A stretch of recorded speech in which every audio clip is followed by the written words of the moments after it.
I have spent an uncomfortable amount of my life researching Stardew Valley NPCs, from the mothers of Pelican Town to God to everyone's favorite little princess. One piece of the puzzle I haven't dug my awful little claws into just yet are the Valley's dads. If you have a terrible relationship with your father, welcome, this one's for you. If you don't, I'm not sure why you're playing this game in the first place, but welcome to you as well. With Kent's war-torn return to his family, Pierre's entire vibe, and Demetrius's first time being a stepfather, we have a lot to cover. So get yourself settled in and pay for an overpriced snack at the general store. It's time to read way too much into random dialogue chunks.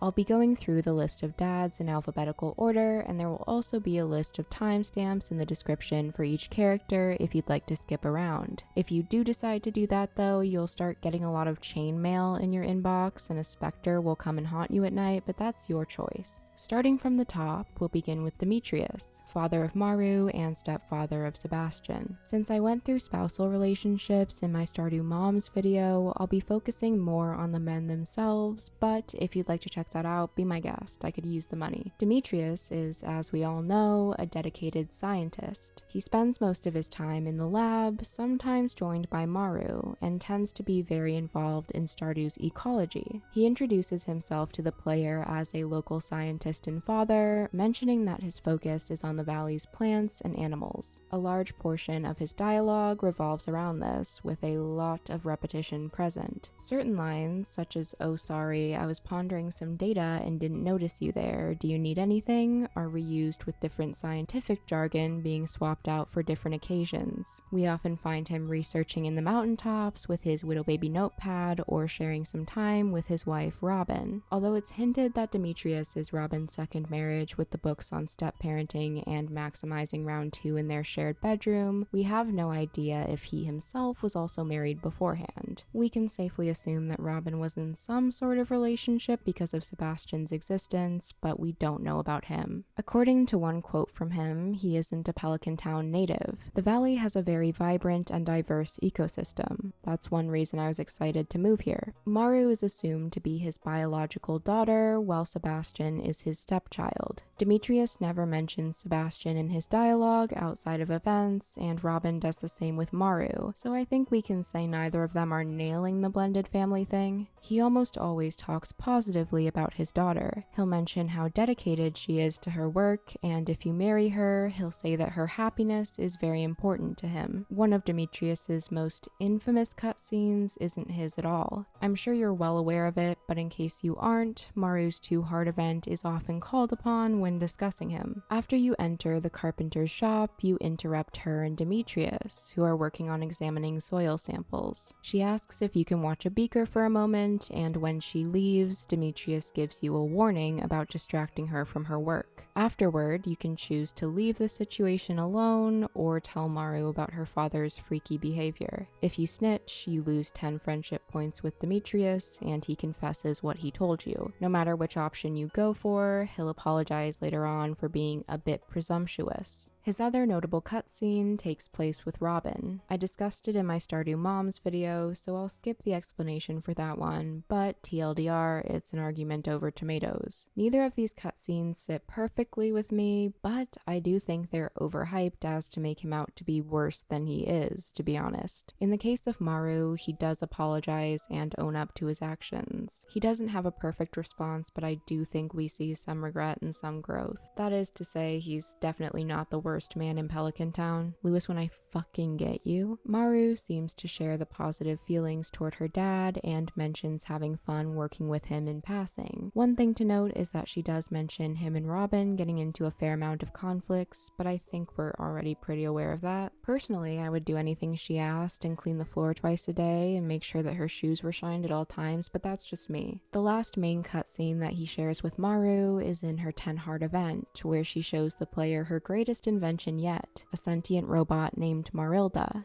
Marilda, standing for Maru's interactive laboratory device Alpha, was designed to help out in lab settings and assist in research. Demetrius enters, gets freaked the fuck out by Cogsworth over here, and seems to be upset that Maru spent so much time on the device. This is why you've locked yourself in your room the last few months, and I thought you were down here fooling around with the farmer. He didn't need to say that last part. He really didn't. That's kind of humiliating. Oh my god, I thought you were down here getting some. Damn, I'm sorry. Maru then explains that she made Marilda to help her parents out once she moves away. Now, this is where the cutscene goes slightly haywire. The robot interrupts to let Maru know it doesn't want to serve her and asks her for freedom. Maru tries to get it to stay, but Demetrius tells her to let it run free. He assures her that he and Robin will be alright and mentions that Maru has been more lively and creative since the two of you got together. Marilda thanks Maru for creating her and sets off on an adventure. What the hell, sure. The point of me mentioning that cutscene is that he warms up to you, especially as a partner for Maru, and rescinds his previous reservations. His relationship with Sebastian, though, is far more strained from what we can see. Sebastian only mentions Demetrius in his lines twice. One, when he says that Demetrius made him get rid of his snow goon while leaving Maru's intact, and the other showing him rebelling against his father, saying he isn't his real dad. That's the only window we really get into the two of them interacting, but it doesn't look great from our point of view. In terms of his interactions with the player, he remains very kind to you throughout the game, even if you make decisions in his cutscenes that don't resonate well. He's also responsible for getting you the fruit bat or mushroom cave in the spring, which makes him the baddest bitch in the valley. The fruit cave is my home. I'm fucking up every peach it gives me. All in all, he's not perfect, but he's not Pierre either. We'll get there eventually. Moving on, it's time to get curious. George, who is by default a father, is our resident old man and grandfather to Alex. He and Evelyn took over the care of their grandson after their daughter Clara passed away. George has a generally fed up and irritable attitude toward the townsfolk and seems to generally dislike most forms of interaction. However, he doesn't treat the farmer with all that much disrespect. He says that their profession is an honorable one, and as you gain hearts with him, his dialogue transitions into taking a more friendly tone. Before you reach 4 hearts with him, he mentions hating conversation with strangers, and his outlook on day-to-day life is very dull. When you begin to give him gifts and speak with him more often, he starts to examine his own behavior more. I've been thinking, maybe I've been a little bit of a grouch. I used to think no one cared about us old folks. You know, I really have been a grumpy old man to everyone, but now I feel like I'm softening up like an old ripe fruit. Take care. Although George can act more haughty, none of his lines are ever hostile or hateful toward Evelyn and Alex. Well, mostly. There is one thing. He barely mentions Evelyn, but all of her thoughts on George that she shares are fairly positive. She tells us the same sentiment that I brought up earlier. When you get to know him, he blooms. Don't mind my husband, George. He isn't very friendly to strangers. If you get to know him better, he'll warm up to you. I'm sure you two could become good friends one day. He also doesn't mention Alex too much, but he does come up more in conversation. I wish my legs worked so I could play with Alex. That'll never happen. If you marry Alex as a male player, he'll say, "How can 2 men get married? It's unnatural."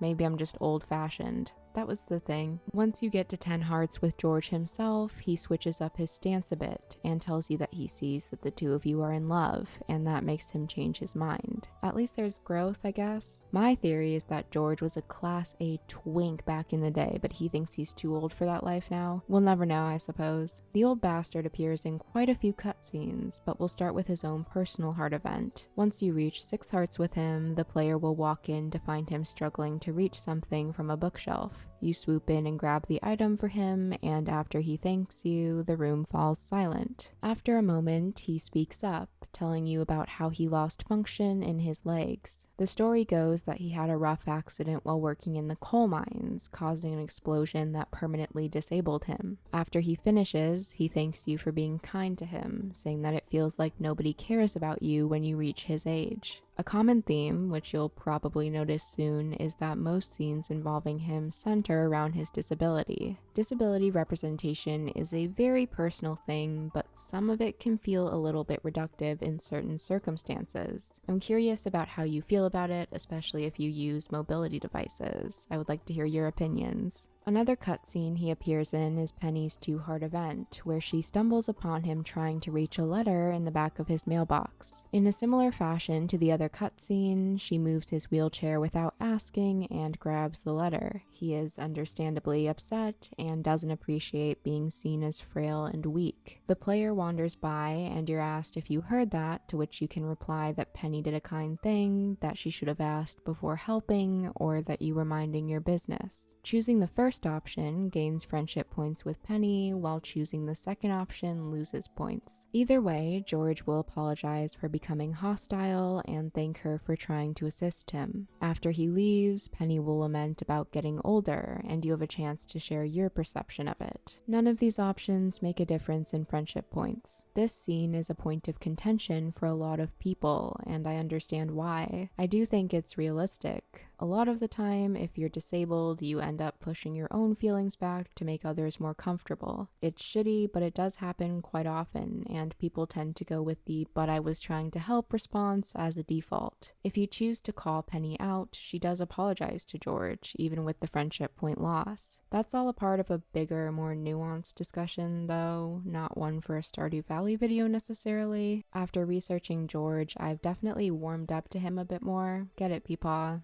Next up on the list is Kent, everyone's favorite guy who's just kind of there, or not there if you're in year 1. His biggest pull is that he fought for the Ferngale Republic in the war before returning back to his family, Sam, Jody, and Vincent, in year 2. Unfortunately, the PTSD from his experience means that we don't get to know him all that much through his dialogue. Most of his lines focus on his unease at being back home, and how out of place he feels in the valley. We know that his relationships have all suffered greatly from this time away. He mentions that he feels estranged from both the townsfolk and his own children. Kent expresses that he wishes he could have been there for Sam as he matured, and that you probably know his son better than he does. The only real way we can learn anything about him is through his family. Sam mentions randomly on Fridays that Kent was once a garbage man, back when they lived in Zuzu City. He also says that the two of them used to go on Calico Desert trips in a different line. Written in a letter addressed to Jody, found in her bedroom, Kent warns her that the war has changed him, but says that her and the kids still mean everything to him. Of course, we see Kent dealing with triggers in his 3-heart cutscene. However, Jody tends to mention him more before he comes back than after. I wish we had more to go off of with Kent and more to dig into, but the blunt and caged up attitude is also a big part of his character. Sam mentions Kent in his 4-heart cutscene, where Vincent is shown upset after hearing rumors about soldiers dying in the war. Sam reassures him, saying his dad will come home safe and sound, but comes to you afterward unsure. We still don't get any real information about him, but Sam has taken on some sort of replacement role in Vincent's life. That dissonance is felt everywhere Kent is present. Like I said, I truly wish we had more to go off of with him, but that's pretty standard for someone who's been very heavily traumatized. I doubt they'd want to share much. Last and certainly least, we have the enemy of the state and small-time LinkedIn influencer, Pierre. According to a vision I had during a panic attack, Pierre was the inspiration for every annoying man on the White Lotus. He was the first man to suggest that Dasani water be the only available brand at movie theaters, and that it would cost $6. He was recently hired at Netflix as the price hike coordinator. He spends his free time making indents in the soft spots on the heads of newborn babies. I'm sorry, I have like 300 of these. Anyway, Pierre, husband of Caroline and father to Abigail, is the owner of Pelican Town's general store. His dialogue centers almost completely on his desire for sales at the shop and how little of a profit he's making. He talks about his stock, his desires to be outside for once, and how he upsells your crops after you ship them off to him. Sifting through his lines, he only ever mentions Caroline and Abigail a few times each. One of the mentions of his wife is accusing her of cheating, where Abby is also spoken about. In the comments of my Stardew Moms video, I was surprised to see a lot of you guys weren't buying the infidelity theory. I'm kind of on your side now too. The second piece he mentions Abby in is only accessible if you marry her. He asks how you're doing and says the shop has been different without her. He also just drops that he's an opera singer. I don't know, sure, what the hell, why not? We can just fucking do anything now, woohoo! If you get to 6 hearts with him, not only will any local therapist take you in for free, but he does reveal more about his feelings.